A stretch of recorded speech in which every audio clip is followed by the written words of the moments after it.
बिस्मिल्लाहिर्रहमानिर्रहीम। अस्सलाम वालेकुम डियर स्टूडेंट्स। आज मैं आपको बीटा की कैलकुलेशन फर्दर इस पर हम काम करेंगे। बीटा मैंने आपको बताया था कि मेजर है सिस्टमेटिक रिस्क का, और उसके बारे में कुछ बेसिक मैंने चीज़ें आपको कराई थी, लेकिन आज हम उसकी कैलकुलेशन करेंगे। तो बीटा चूँकि सिस्टमेटिक रिस्क की मेजर करता है, और सिस्टमेटिक रिस्क जो है वो मार्केट रिस्क है। तो मार्केट में वॉलेटिलिटी होती है, चेंज आती है।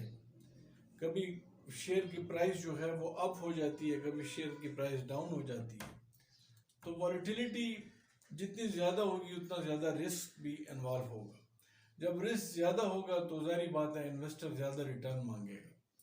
यहाँ पर ये चीज़ जहन में रखें कि सिंपल जो हम बीटा का फार्मूला लेते हैं वो ये है कि standard deviation divided by standard deviation of market multiplied by correlation coefficient R between S and M, यानी सिक्योरिटी एंड एम।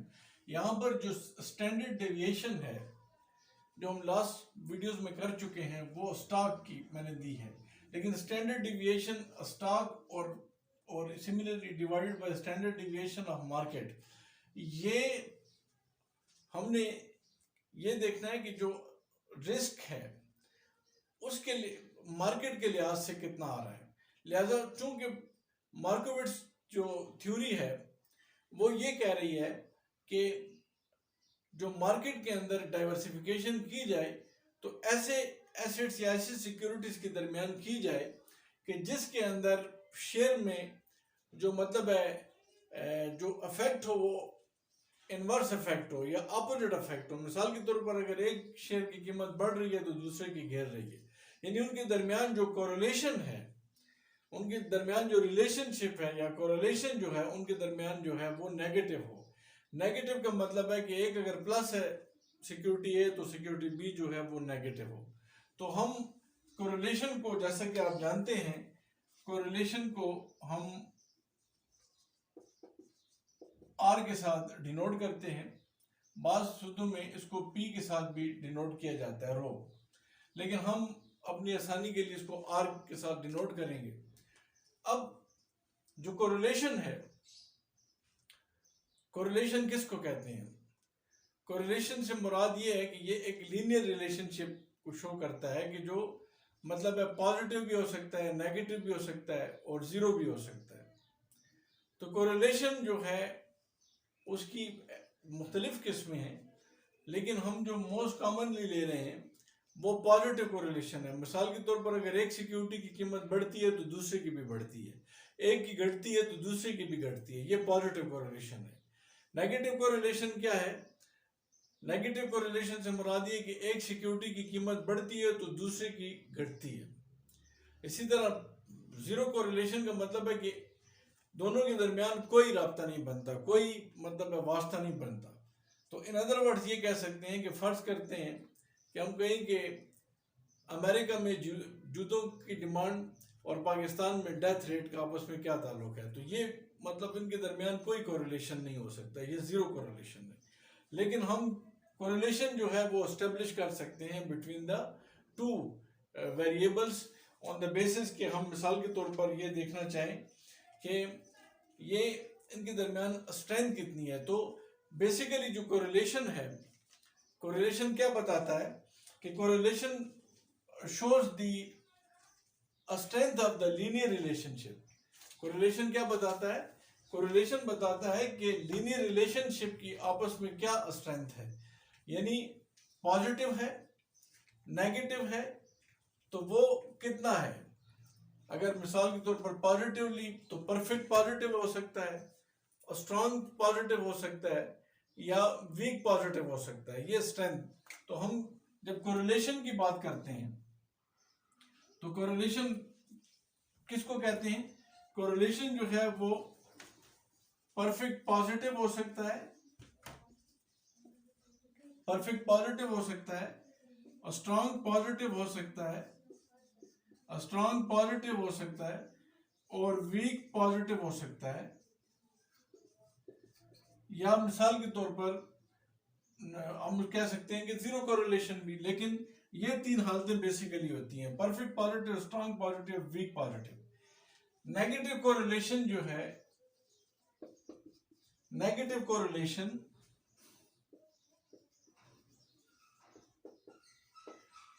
कोरिलेशन जो है वो हमारे पास परफेक्ट नेगेटिव हो सकता है,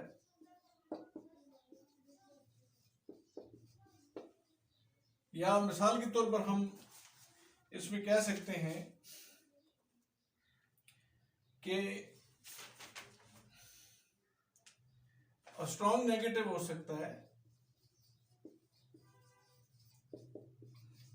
यानी बेसिक मकसद इधर ये है कि ये जो कोरिलेशन है वो स्ट्रेंथ को बताता है। इसी तरह हम कोरिलेशन को निकालते किस तरह है, उसके लिए फार्मूला क्या है, R is equal to expected covariance divided by standard deviation S multiplied by standard deviation market. तो कोवेरियंस या जाइंट जो डेविएशन होता है, ये बेसिकली शो करता है कि इनकी डायरेक्शन क्या है। वेरियंस बताती है डायरेक्शन पॉजिटिव है नेगेटिव है, लेकिन कोरिलेशन जो है वो स्ट्रेंथ बताता है। यानी पॉजिटिव में बोथ बिल्कुल परफेक्टली पॉजिटिव है, स्ट्रांग पॉजिटिव है, वीक पॉजिटिव है, या नेगेटिव है तो नेगेटिव में परफेक्ट नेगेटिव है या स्ट्रांग नेगेटिव है। तो ये इसमें हमारे पास केस हो सकते हैं, लेकिन थोड़ा सा इस कोरिलेशन को और समझ जाएं ताकि हम इसको आसानी से फर्दर कर सकें। इसके बेस पे चूंकि हमने बीटा की ये वैल्यू निकालनी है, फार्मूला हमारे पास क्या रहा, beta is equal to standard deviation divided by standard deviation of market multiplied by correlation between security S and M। Similarly जो R है वो R कोरिलेशन मालूम करना है, क्योंकि कोरिलेशन इस फार्मूले में हमें निकालना है। तो उसके लिए क्या करेंगे, सबसे पहले expected covariance divided by standard deviation of S multiplied by standard deviation of market. अब यहां जरा ये जो कोरिलेशन की हम बात कर रहे हैं, तो ये Y है और ये X है। तो हमारे पास जो परफेक्ट पॉजिटिव कोरिलेशन है वो कुछ यूं है, उसकी जो लाइन है वो यूं होती है, ये यानी सारे उसके ऊपर डॉट स्ट्रेट फॉरवर्ड लाइन आती है। ये परफेक्ट पॉजिटिव, इसको हम कहते हैं R is equal to perfect positive. ये परफेक्ट पॉजिटिव कोरिलेशन है, यानी इसका मतलब इधर ये है कि इनका स्लोप भी, मतलब उनमें वेरिएशन नहीं आती, सेम होता है स्लोप भी। सिमिलरली जब हम स्ट्रॉन्ग पॉजिटिव की बात करते हैं तो स्ट्रॉन्ग पॉजिटिव में हमारे पास जो लाइन आती है कुछ यूं होता है,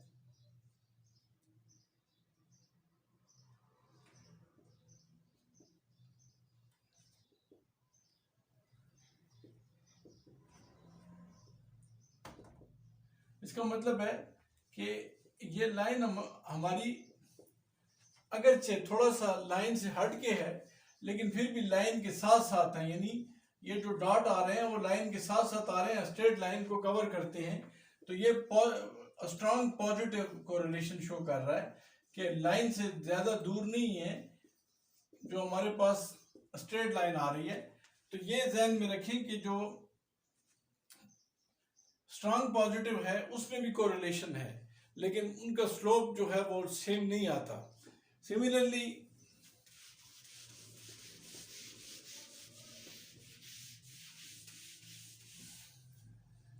जो वीक पॉजिटिव कोरिलेशन है, तो वीक पॉजिटिव में हमारे पास कुछ सूरत-ए-हाल ठीक नहीं बनती, उसकी थोड़ी वीक सिचुएशन है। अगरचे लाइन हमें मिल जाती है स्ट्रेट लाइन, लेकिन वो जो रिलेशनशिप है पॉजिटिविटी का वो वीक आता है। यानी जो हम मतलब रिलेशन पॉजिटिव हम यूं कह सकते हैं कि वो नॉर्मली कोरिलेशन जो है वो +1 और -1 के दरमियान होता है। तो जाहिर बात है कि हम +1 के जितना करीब होंगे उतना जो है वो स्ट्रॉन्ग रिलेशनशिप होगा। लेकिन अगर हम +1 पॉजिटिव स्ट्रॉन्ग रिलेशनशिप होगा, पॉजिटिव रिलेशनशिप होगा। लेकिन अगर हम 1 से दूर होते हैं तो जाहिर बात है कि वो लाइन से हम दूर हो गए, तो हमारा जो रिलेशनशिप आ रहा है या एक वेरिएबल का दूसरे के साथ रिलेशनशिप वो नेगेटिव आएगा। इसके बाद जो है नेक्स्ट हमारे पास वो है ये, थोड़ा गौर करें, ये नेगेटिव कोरिलेशन है। तो नेगेटिव जो है वो यूं आता है, डाउनवर्ड स्लोप है, तो डाउनवर्ड लाइन हम उसकी ले रहे हैं,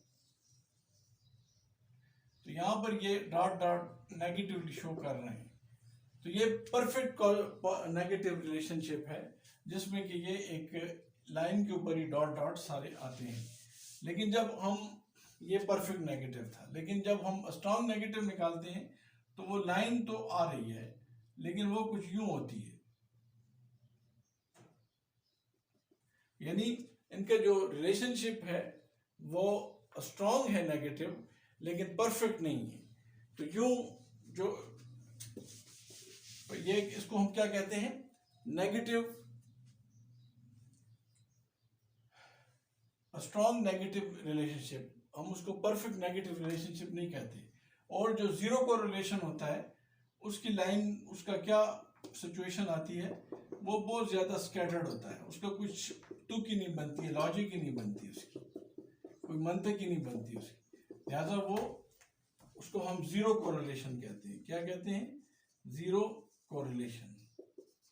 ये कुछ सरसरी सा आपको समझाना था। अभी हम अपने टॉपिक की तरफ दोबारा आते हैं। यहां पर जरा गौर करें, ये बीटा का फार्मूला है, standard deviation of S divided by standard deviation of market multiplied by correlation between security S and market, या पोर्टफोलियो ऑफ मार्केट, जो मार्केट में सिक्योरिटीज हैं उनके साथ हम इसका कंपैरिजन कर रहे हैं। तो इस आर को निकालने के लिए हमारे पास ये फार्मूला है, एक्सपेक्टेड कोवेरिएंस या को deviation divided by standard deviation of security S तरफ स्टैंडर्ड डिविएशन ऑफ मार्केट। अब इसी को मैं सबसे पहले आपको शो करता हूं अपनी फर्दर कैलकुलेशन में कि हम किस तरीके से फ्यूचर डेटा को देखते हुए इसकी कैलकुलेशन करेंगे। तो इसको मैं मिटा देता हूँ, दोबारा भी लिख दूंगा ताकि हम इसको फुल फ्लैज तरीके से समझ सकें। इसी फार्मूले के लिए कैलकुलेशन, चूंकि हमने एक्सपेक्टेड को वेरियंस निकालनी है, तो हमारे पास जो है ये x है जो रिटर्न है। ये बात भी याद रखें कि ये हम प्रोबेबिलिटी के बेस पे कर रहे हैं। दो मेथड थे, एक पास्ट डेटा था, एवरेज निकालनी थी, और एक प्रोबेबिलिटी के बेस पे। तो ये प्रोबेबिलिटी के बेस पे हम करते हैं इसको, प्रोबेबिलिटी, इसको हम P से डिनोट करेंगे। इसी तरह हमारे पास ये P x आ जाएगा, ये एवरेज रिटर्न हमने ले लिया इसका ऑन द बेसिस ऑफ, ये एक्सपेक्टेड रिटर्न निकालेंगे। ये हमारे पास कॉलम डेविएशन का है, और ये जो है इसको हम कहते हैं x माइनस एक्स बार। यहाँ पर जो है x माइनस एक्स बार पावर 2 लेंगे हम, मल्टीप्लाइड बाई पी। मैं इसको डायरेक्ट कर रहा हूँ क्योंकि स्पेस का प्रॉब्लम है, तो इस स्पेस के प्रॉब्लम की वजह से ये सारा हम डायरेक्ट करेंगे। इसके बाद जो नेक्स्ट है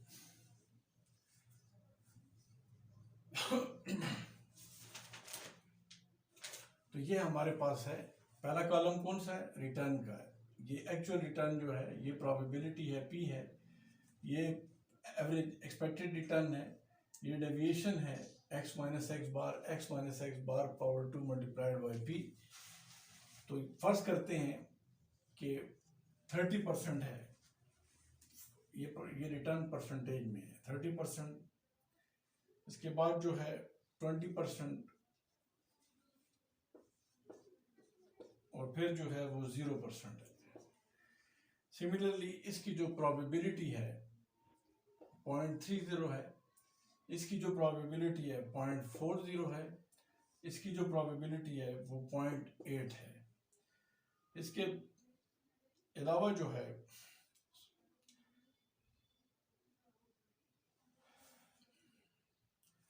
ये 0.4 है, ये 0.30 है, सॉरी ये 0.30 है। इसके बाद ये px हमने निकालना है, तो 30% मल्टीप्लाइड बाय 0.3 करेंगे तो ये आता है हमारे पास 9%। ये जो है ये परसेंटेज में है, ये आता है 8%, और ये जो है 0.40 multiplied by 20% is equal to 8%, और ये जो आता है 0.30 मल्टीप्लाइड बाय 0 तो 0, यहाँ पर रिटर्न 0 आया।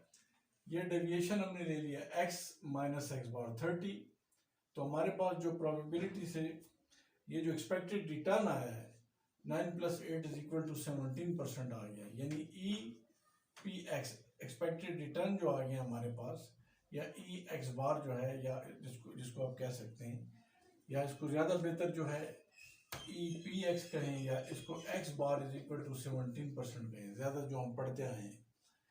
अच्छा, डेविएशन क्या है? अब देखिए ये 30 है जो एक्चुअल है, तो एक्सपेक्टेड हम कितना लगा रहे हैं on the basis of probability 17%, तो 30 - 17 इज इक्वल टू हमारे पास आ रहा है 13%। ये भी परसेंटेज में है।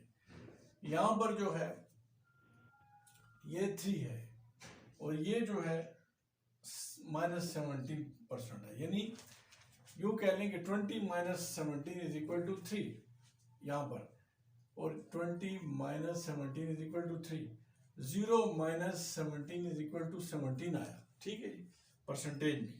इसी तरह हमने इसका स्क्वायर लिया डेविएशन का, तो हमने डायरेक्ट इसकी कैलकुलेशन मैंने की है कि इसका 13x माइनस एक्स बार का जो 13% raise to power 2 multiplied by p probability first का, तो इससे हमारे पास जो आ रहा है, बल्कि ये कॉलम मैं एक ज़्यादा कर देता हूँ ताकि समझ आ सके इसकी।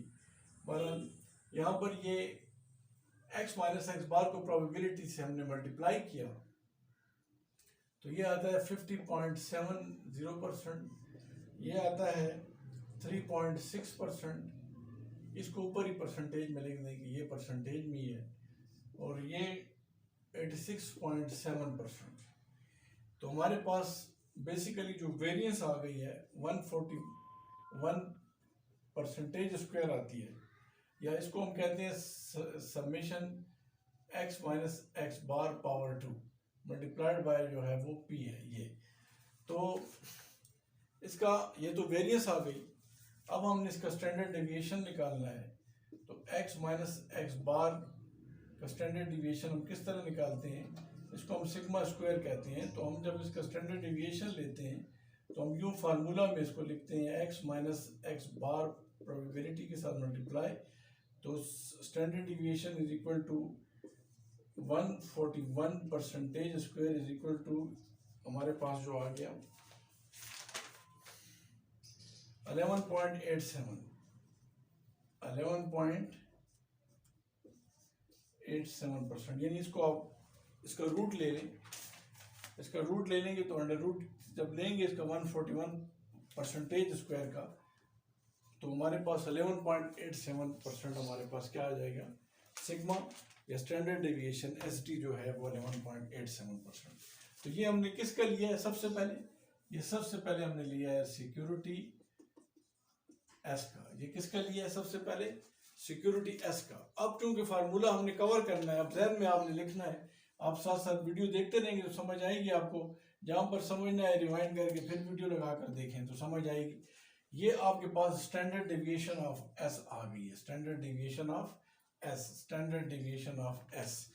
अब हमने क्या निकालना है? हमने डेविएशन निकालना है और स्टैंडर्ड डेविएशन निकालना है किसका? मार्केट पोर्टफोलियो का या मार्केट का, ताकि हम इसको फार्मूले में पुट करके बीटा की वैल्यू निकाल सकें। तो यही अमल हमने अगली उस वीडियो में भी करना है, अगले मार्केट की जो कैलकुलेशन करते हैं स्टैंडर्ड डेविएशन की, उसके लिए भी करना है, यही फार्मूला अप्लाई करेंगे। तो उसका डेटा क्या है? सबसे पहले उसका डेटा पुटअप करेंगे, जिस तरह हमने इसका रिटर्न का किया था। तो मैं ये डिटेल आपको देता हूँ ताकि फिर ये जल्दी से हम इसकी कैलकुलेशन कर सकें। ये -10% है, ये 20% है, और ये जो है 30%। ये प्रोबेबिलिटी 0.3 है, इसकी जो है 0.4 है। प्रोबेबिलिटी सबकी वही सेम ही रहेगी जो पिछले हमने उसमें की है। इसका जो एक्सपेक्टेड रिटर्न आएगा -24, 6% और 16%। तो यहाँ से हमारे पास जो एक्सपेक्टेड रिटर्न आ जाएगा या EXP आ जाएगा, या आप इसको आप एक्स बार भी कहते हैं, ये कितना आएगा 14%। इसका आप डेविएशन निकाल लेंगे तो एक्सपेक्टेड से डेविएशन कितना कर रहा है ये, तो ये आता है हमारे पास अकॉर्डिंग टू द फार्मूला, यानी -10 -14% कितना हो गया, ये आ जाएगा -24। इसका जो आएगा इसका 6 आ जाएगा, यानी कितना किस तरह 20 - 14, और इसका जो आएगा 30 - 14, तो ये बनता है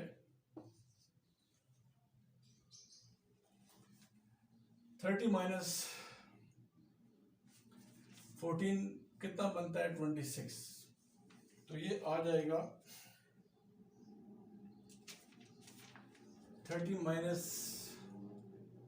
14 = 16, सॉरी ये 16% हो गया। अब इसका हमने ये डेविएशन आ गया, अब इसको हमने लेना है वेरिएंस इसकी निकालनी है, तो इसी फार्मूले के तहत हम पुट करके इसका वेरिएंस हम निकालेंगे। तो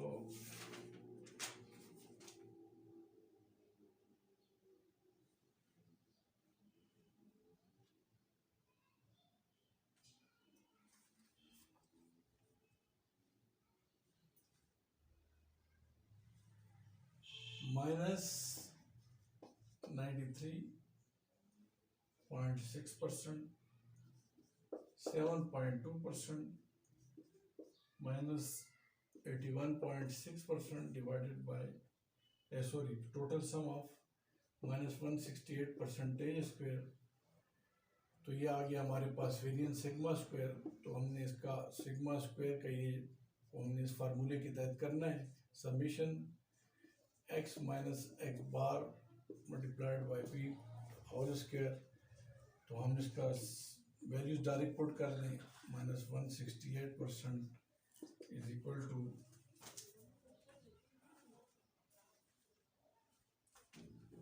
16.25%। तो ये हमारे पास आ गया 16.25% जो है ये स्टैंडर्ड डिविएशन आ गई। ये क्या आ गई, ये standard deviation of market M। अब हम क्या करेंगे, यहाँ पर हमने स्टैंडर्ड डिविएशन भी ले ली, एक्सपेक्टेड रिटर्न भी ले लिया और डेविएशंस भी ले लिया। अब क्योंकि हमने मालूम करना है कि कोवेरियंस निकालनी है, तो कोवेरियंस क्या होता है, कोवेरियंस से मुराद है कि it is the giant deviation of x around x bar and y around y bar, या it is a giant deviation of security S around its expected return and market portfolio around its expected return। तो ये point अभी further हम करते हैं। तो इसका standard deviation हमने ले लिया। अब क्या करना है, अब इसको जो हमने डेविएशन निकाले हैं अकॉर्डिंग टू द फार्मूला हम इसको फर्दर करते हैं। तो इससे पहले हमने जो कैलकुलेशन की है, हमने सिक्योरिटी F को एक्सपेक्टेड रिटर्न निकाला है, उसका स्टैंडर्ड डेविएशन निकाला है, और फिर हमने मार्केट का जो पोर्टफोलियो है उसका एक्सपेक्टेड रिटर्न निकाला है और स्टैंडर्ड डेविएशन निकाला है, और सिक्योरिटी F में भी हमने डेविएशन निकाला है, यानी x - x बार लिखा है, और मार्केट का भी डेविएशन निकाला है x - x बार। अब नेक्स्ट जो है वो हम कोवेरिएंस या को डेविएशन निकालते हैं दोनों का कंबाइन, कि सिक्योरिटी एफ का क्या है और सिक्योरिटी और मार्केट का क्या है। अगर हम थोड़ा और करें तो नाउ कैलकुलेशन ऑफ कोवेरिएंस हम करते हैं, तो सबसे पहले जो कॉलम है मेरे पास यहाँ पे वो है डेविएशन ऑफ सिक्योरिटी एफ। अगर आप थोड़ा वीडियो को रिवाइंड कर लें तो उसमें आपको जो हमने अभी कैलकुलेशन की है उसमें हमारे पास इसका x माइनस एक्स बार निकला है। तो वो हमने कैलकुलेशन जो की है उसमें 13, 3 और -17 आया हुआ है, आप देख सकते हैं। उसके बाद फिर हमने मार्केट का जो एक्सपेक्टेड रिटर्न निकाला था और डेविएशन और स्टैंडर्ड डेविएशन, तो वो भी x माइनस एक्स बार के हिसाब से हमने निकाला था। तो ये -24, 6 और 16 हमारे पास गिवन है। उसमें हमने कैलकुलेट पहले किया इसी वीडियो में, आप देखें, रिवाइंड करके देखें। अब हम क्या करते हैं कि हम इन दोनों का को डेविएशन निकालते हैं। को डेविएशन का मतलब है कोवेरिएंस हम निकालते हैं। तो इसमें हम 13 मल्टीप्लाइड बाय -24 करेंगे, जिस तरह ये मैंने किया है, -312 आ जाएगा। फिर 3 मल्टीप्लाइड बाय 6 करेंगे तो 18 आ जाएगा, ये किया हुआ है साथ ही। फिर -17 मल्टीप्लाइड बाय 16 तो -272 आ जाएगा। जब ये आ जाएगा हमारे पास, तो इसका फिर एक्सपेक्टेड हमने को डेविएशन या को वेरिएंस निकालनी है। इसको को डेविएशन भी कहते हैं या को वेरिएंस भी कहते हैं। एक्सपेक्टेड का मतलब इधर है एवरेज। तो माइनस ये जो निकाला था हमने -312, इस -312 को हम इसी जो सवाल हमने हल किया है पीछे, जो वीडियो को रिवाइंड करें तो प्रोबेबिलिटी हमारे पास 0.3 थी, तो -312 को इस प्रोबेबिलिटी 0.3 के साथ मल्टीप्लाई किया तो -93.6 आ गया। फिर 18 को मल्टीप्लाइड बाय प्रोबेबिलिटी 0.4 जो है उसके साथ किया तो 7.2 आ गया। फिर -272 को मल्टीप्लाइड बाय 0.3 प्रोबेबिलिटी से किया तो -81.6। तो इन सब को जमा किया तो ये हमारे पास एक्सपेक्टेड को वेरिएंस या को डेविएशन आ गया, जिसको हम कहते हैं -168। मैंने इधर प्रोबेबिलिटी का कॉलम नहीं बनाया, लेकिन अगर आप देख लें तो P हमारे पास पहले हम कर चुके हैं, 0.3 है, 0.4 है और 0.3 है, और ये सब 1 के बराबर है या 1 के, इसको हम इक्वल कहते हैं।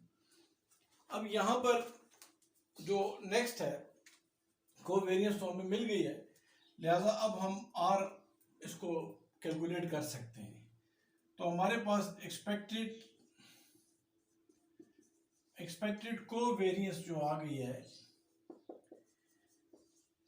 Divided by a standard deviation of security F multiplied by a standard deviation of market। तो ये हम फर्दर इसको करते हैं तो ये बनता है -168। इसको परसेंटेज स्क्वायर कहते हैं। बेसिकली ये परसेंटेज स्क्वायर है, क्योंकि परसेंटेज से मल्टीप्लाई किया तो स्क्वायर मिल गया, तो परसेंटेज स्क्वायर आ जाएगा। Divided by standard deviation of security S, जो पहले हम कैलकुलेट कर चुके हैं, इसी वीडियो में आप देख लें, तो वो एस जो है 11.87% है, जबकि एम जो है वो हमारे पास 16.25% आता है। तो इसमें ये परसेंटेज ऊपर इस परसेंटेज से और एक जो परसेंटेज रहती है वो इससे कट जाएगी, तो हम -168 डिवाइडेड बाय 11.87 मल्टीप्लाइड बाय 16.25 आएगा। अब इनको जब हमने सॉल्व फर्दर किया तो ये R जो है हमारे पास आता है, यहाँ पर नीचे लिख लें, ये बनता है -0.8709 अप्रोक्सीमेटली।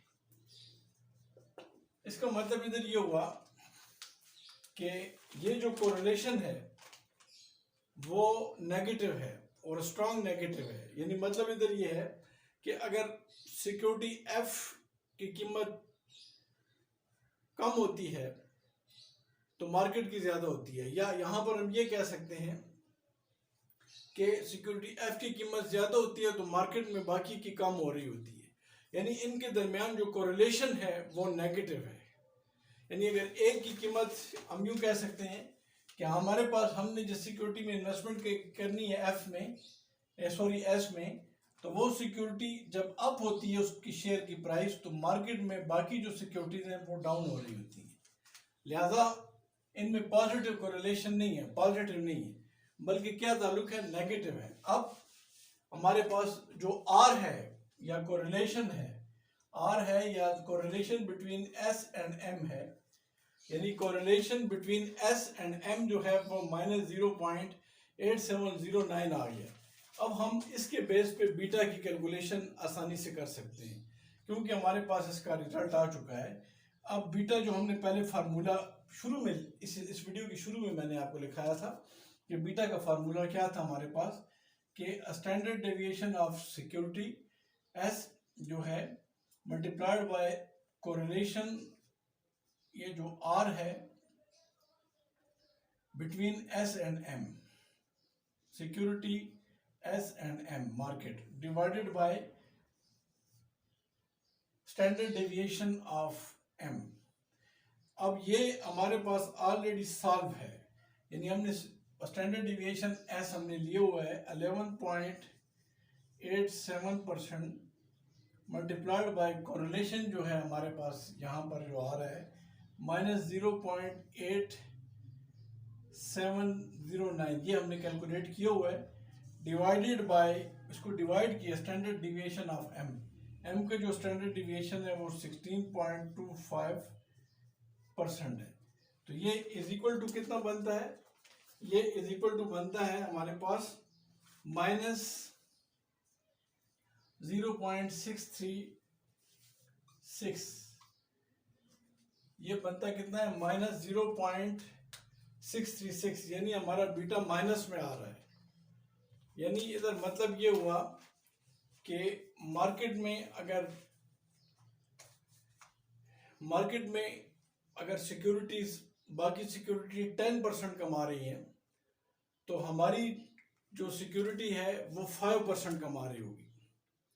यानी हम यूँ कह सकते हैं कि अगर मार्केट में बाकी सिक्योरिटीज जो एम है, जो हम मवाजना कर रहे हैं, को डिविएशन भी हमने ली है, को वेरिएंस भी, तो मार्केट में जो बाकी सिक्योरिटीज हैं, पोर्टफोलियो जो है, बाकी सिक्योरिटीज जो ट्रेड हो रही हैं, वो अगर 10% कमा रही हैं तो हमने जो एस सिक्योरिटी में इंडिविजुअल जो इन्वेस्टमेंट की है तो वो कितना दे रही है, फर्ज करें वो 5% यानी कम दे रही है। इन अदर वर्ड्स हम क्यों कह सकते हैं कि अगर मार्केट में रिस्क जो है वो 1 है तो हमारे पास जो सिक्योरिटी एस है उसका रिस्क कितना है, 0.636, यानी ये बीटा आया है जो कि मार्केट रिस्क शो कर रहा है, तो माइनस में आ रहा है। इसका मतलब है कि अगर मार्केट में शेयर की कीमतें बढ़ रही होंगी या उधर रिस्क भी बढ़ रहा होगा, लेकिन हमारी जो सिक्योरिटी एस है उसका जो रिटर्न है वो मार्केट के मुकाबले में कम होगा, क्योंकि हमारा जो है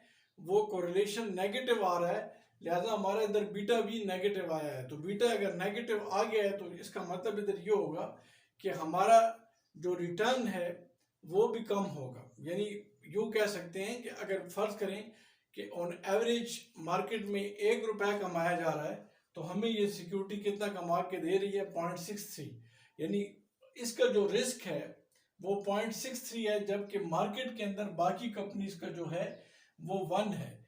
या इन अदर वर्ड्स और आसानी के लिए हम कह सकते हैं कि अगर मार्केट में फर्ज करते हैं कि 10% कमाया जा रहा है तो हम 10 से कम कमा रहे हैं, फर्ज करें हमारा जो है वो 60.63 आ रहा है, यानी हम यूँ कह सकते हैं कि अगर फर्ज करें मार्केट ज़्यादा दे रही है रिटर्न तो हमें मार्केट से कम रिटर्न मिल रहा होगा, क्योंकि हमारा बीटा कम है।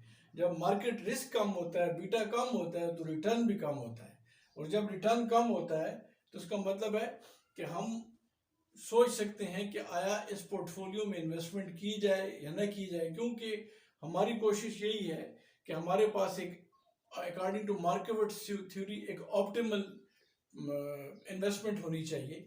तो हम ऐसी इन्वेस्टमेंट करें जिसमें कि हमारा रिटर्न जो है वो ज़्यादा हो सके लेकिन हमारा रिस्क कम हो जाए। तो इसलिए पूरी कैलकुलेशन जो आपके सामने मैंने की है, इसका मकसद क्या था? इसका मकसद बीटा कैलकुलेशन ही था। लेकिन सबसे पहले हमने क्या किया है? सबसे पहले हमने आर निकाला है। आर के लिए क्या किया है? कोवेरियंस निकाली है। कोवेरियंस के लिए इंडिविजुअल एक सिक्योरिटी एस है, उसको मैंने बाकी के साथ मतलब है कैलकुलेशन उसकी की है और उसको मार्केट के साथ टैली की है। यानी मतलब इधर ये है कि सिक्योरिटी एस का डेविएशन लिया और फिर मार्केट का डेविएशन लिया और फिर उसी डेविएशन के बेस पे एक्सपेक्टेड डेविएशन निकाला या को डेविएशन निकाला या एक्सपेक्टेड को वेरियंस निकाली और फिर आर की वैल्यू ये हमने निकाली। तो आर की वैल्यू हमारे पास नेगेटिव कोरिलेशन बता रही है कि अगर सिक्योरिटी एफ की प्राइस बढ़ती है तो मार्केट की गिर रही है। यानी इसका मतलब ये है कि इनका ताल्लुक नेगेटिव है। तो उसके बेस पे हमारा बीटा जो निकला वो माइनस में आ गया, यानी बीटा माइनस में भी हो सकता है। तो मतलब ये कि अगर रिस्क कम हो सकता है तो रिटर्न भी कम हो सकता है। फिर तो थैंक यू वेरी मच। इसको आप फिर फर्दर मुझे कमेंट्स करें जहाँ पर समझ नहीं आई, ताकि मैं इस पर सोचूं कि फर्दर क्या किया जाए, आपको फिर और एग्जांपल दे सकता हूँ। अदरवाइज फिर हम फर्दर आगे जाएंगे। लेकिन अगर आपकी कोई क्वेरीज हैं या कोई कमेंट्स हैं तो आप फिर उसको लाइक करें, सब्सक्राइब करें और मुझे बताएं कि कमेंट्स बॉक्स में बताएं कि इसमें और क्या इंप्रूवमेंट लाई जा सकती है। Thank you very much.